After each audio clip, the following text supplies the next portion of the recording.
Hi guys, how's it going? I'm here. As you can see, I'm alive and well and things are going great. Well, they are now. We won't get into that. But I am back to basics here. Back to my iPhone 12. And I'm back to my MacBook Pro here. So I have Windows 11 on here and the device doesn't run too bad. It does run hot quite a bit of times, but overall, it's pretty snappy. Unfortunately, it does not handle going to turbo boost mode very well. It gets really hot real quick. So I am trying.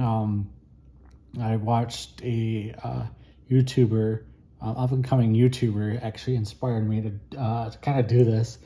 Um, he has a bunch of computers he's trying Linux on, and the next one he's trying is Fedora, and I'm like, I have not tried Fedora. I've never used it. I've used Mint, um, some little familiarity with Bazzite, some familiarity with Ubuntu, but I've never used Fedora. So I'm gonna give that a try on my MacBook here and see how that goes. This hardware still works good. I know it's not the fastest machine by any means to this day, and I've owned newer computers than this. Like I had an HP EliteBook 840 G8 I personally owned, 840 G7 I personally owned. Long story about that whole thing. I had a Acer Nitro 5, which is still, it's over there on the table.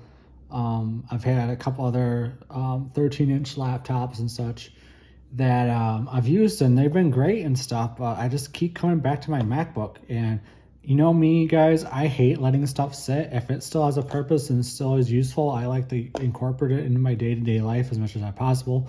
Like recently, I just let go.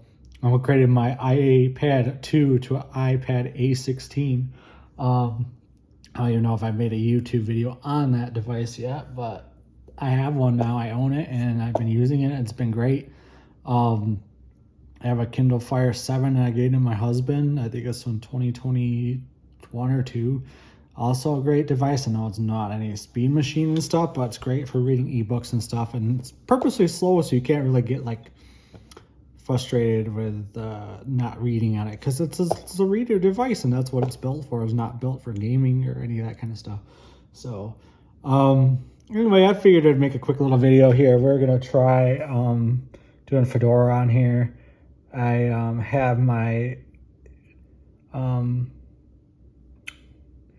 Yumi boot drive with Ventoy on it. So I'm obviously gonna go ahead and put that on my distro list here. Let me pull up my distros real quick in case you guys are curious what I've been using. So I got this just browsing one that I've been playing with. It's just literally just a browser. We got Linux Lite, Linux Mint, Ubuntu. I forget what this one is. I don't remember. Peppermint OS, which is actually a really lightweight distro, which works great. I'm very low in hardware. I had it on a HP Stream and it performed great on that. I tried doing Steam OS, no.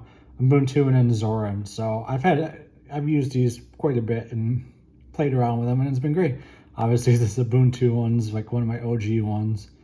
What's the next oldest one? Probably Linux Mint and Linux Lite, it looks like. But yeah, it's been great. I'm liking playing around with this. I want to get more knowledge based and how an operating system works and page filing and just the background applications and the codes and stuff behind it. So I'm kind of this is how I'm kind of giving myself some little additional skills, just playing around with Linux and finding out things and put it on old hardware, like a MacBook that's hard to believe is 13 years old and still killing it. So if you guys wonder here, let me pull out the specs about this lovely, beautiful machine, because I know some of you are going to ask about what specs do you have. So we got the 3615QM, which is a very quick processor for its time, 16 gigs of RAM. Let's get the 650M. And obviously we have two 1 terabyte SATA SSDs in here. Both of them are Silicon Power branded, if I remember right. I've had good luck with them. Honestly, I haven't had any issues with their SSDs. They're very very affordable. Uh, yeah, Silicon Power. Yeah, so they've been great. I haven't had any issues with them.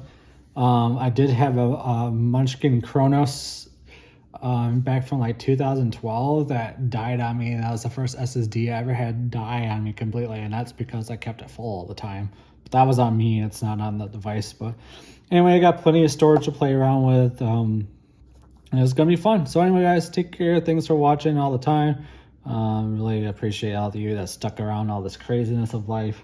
And yeah, keep out on eye out your eye out for the next one. And I'm not gonna edit this because I'm lazy. So bye.